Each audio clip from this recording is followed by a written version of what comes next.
We're in this together, gaining trust and assessing needs. Violent extremism is a growing phenomenon across the world, and it's important that we find ways to not only prevent vulnerable people from being radicalized, but also to understand why people become radicalized. By understanding this, we can discover the means to counter violent extremism and keep communities and individuals safe. Hedaya encourages the use of needs assessment process to gather data through interviews and identify key information about individuals who may be exposed to violent extremism. Within the process, these individuals are considered as clients. Needs assessments should be carried out by practitioners who might be social workers, psychologists, counselors, or community workers. This process can identify needs such as gaps in education, poor social skills, a dysfunctional family environment, and other negative influences, or ascertain protective factors which are positive influences in an individual's life, such as strong pro-social family bonds, pro-social interests, or academic success. The objective is to identify the critical needs that have the highest potential for shaping an individual's life. Needs assessments are powerful tools. The information they gather can better inform responses of the Countering Violent Extremism (CVE) cycle. This cycle suggests effective responses to help clients, whatever their level of involvement in violent extremism, from vulnerable to already radicalized.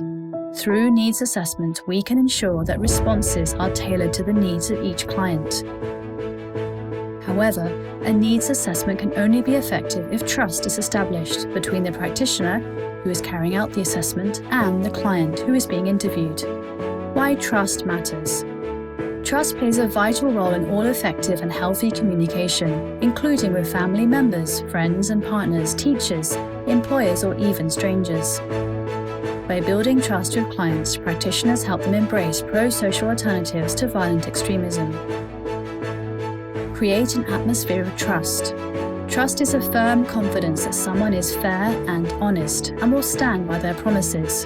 When you assess the needs of a vulnerable client, there are expectations on both sides, so you must enable an atmosphere of equality from the start. Any perception of hierarchy may be counterproductive. Share your own experiences when relevant, in compliance with your organization's safety and security protocols. Do not overpromise on what can be delivered. Set clear boundaries early on. Do not seek to talk about big issues during your initial engagement. Your aim is to first build mutual confidence. Practicing trust. Do not stigmatize or judge clients, their peers, or their family. Do not mention violent extremism. This creates an us versus them dynamic which can jeopardize your relationship. Practice active listening and show you take your client and their views seriously. Do not lecture. Show empathy. Listen to clients' ideas and speak in a language and at a level they will understand. Use open-ended questions. These are questions starting with what, how, when, or where.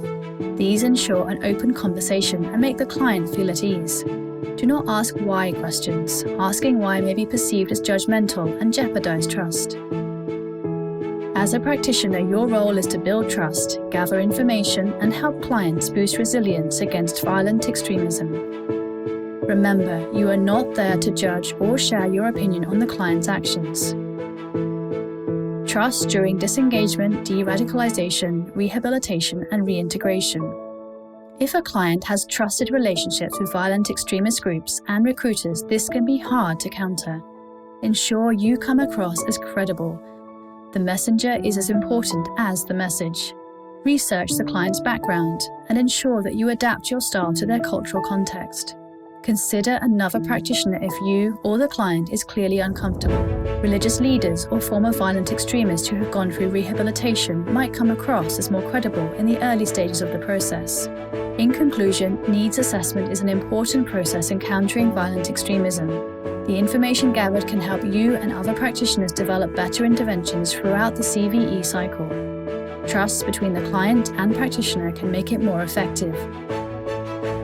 Remember, trust is not easy to obtain and must be earned. Trust changes life.